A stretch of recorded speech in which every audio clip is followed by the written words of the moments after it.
Okay, we heard him, but we don't know who he is. After a few months of an unscheduled hiatus that interrupted travel and life as I knew it, I'm able to resume the micro lessons and found my way back to where I need to be.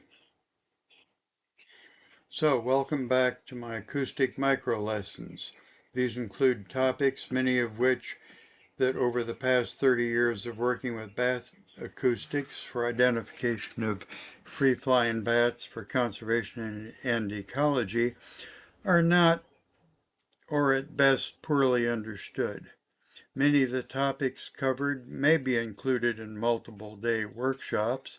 However, many workshops focus primarily on the use of one or more bat call software platforms and which buttons to click for suggested identifications based on the black box, often neural network, algorithms used by each. Many who would benefit from learning important factoids, as they say, or concepts may not have the time or money to travel to, quote, a workshop near you. My goal is to provide short discussions about specific topics that may also not be covered in these workshops. So this next section of micro lessons is going to revolve around measurements and will cover various aspects. What parameters are useful for identification, what to measure, how to measure, what level of values to report or use, why are they important for species identification, and other related topics. This series of micro lessons covered various aspects of calls related to measurements and call parameters. Why were they measured? A little bit of history will be introduced. What parameters are actually useful for identification of species? What do we need to measure? How should they be measured? What levels of values should be reported or used? And, of course, those that are important for species identification and other related topics. The history of ecology is peppered with key figures who have influenced the understanding of natural systems, one of whom is Charles Krebs, now Professor Emeritus of Population Ecology in the University of British Columbia's Department of Zoology, and he's also a, quote, thinker in residence at the Institute for Applied Ecology at the University of Canberra in Australia. Among his 373 published papers and 10 books, one is often overlooked by the current generation and has been through 3 editions. For those wanting more information about Krebs and his publications, there's a link below that you can click on and access most, if not all, of his publications. The one I'm going to feature now is his book, Ecological Methodology, which the most recent was from 2014 and was the 3rd edition.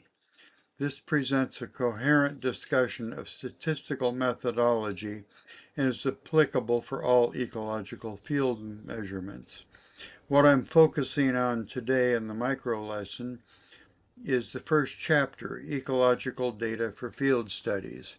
This includes key points relevant to all ecological field work and is applicable for our bat acoustics as well.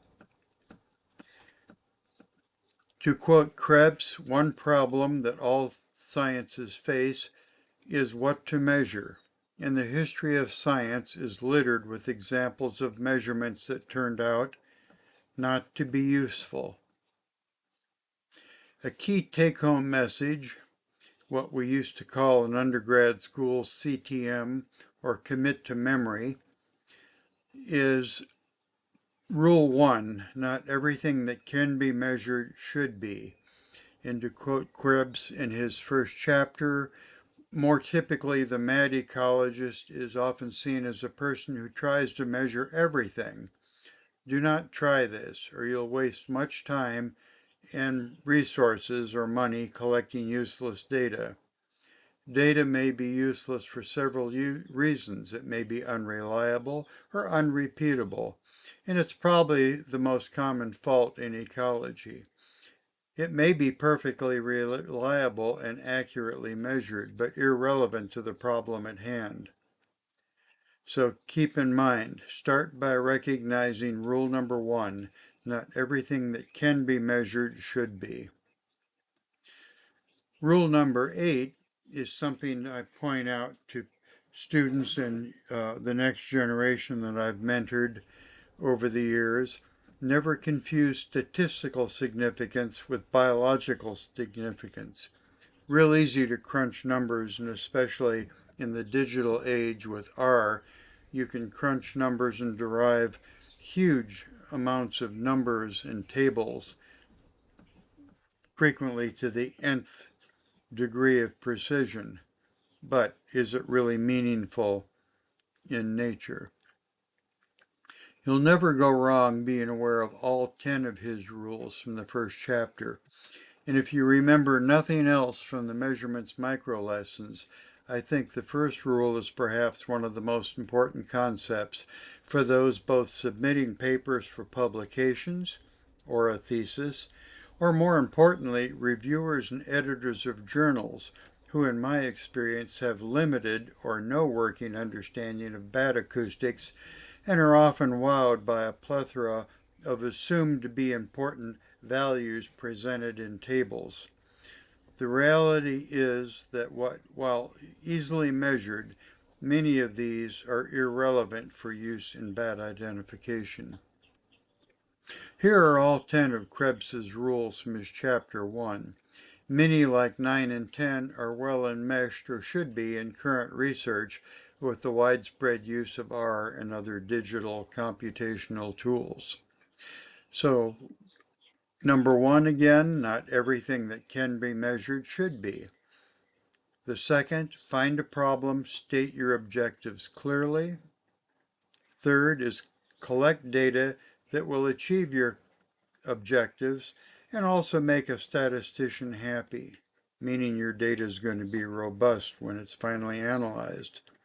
Also important to keep in mind, Rule 4, some ecological questions are impossible to answer at the present time. 5, with continuous data, not observational data, but actual numbers, save time and money by deciding on the number of significant figures or decimal places that are needed in the data before you start.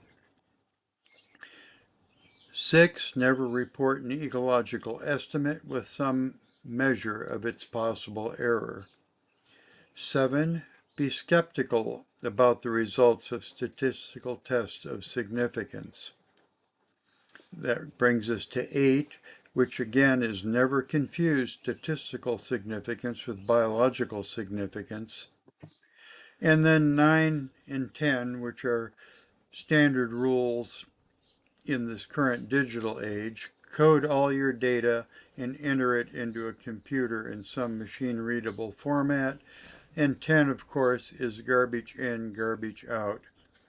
And Rule 10 will be discussed at some length during the micro lesson related to auto ID algorithms. As they say, stay tuned as the micro courses resume. Chris Corbin will be joining me in discussions on many of the key topics, such as the difference between peak frequency and characteristic frequency, slope measures, and some other key interesting topics.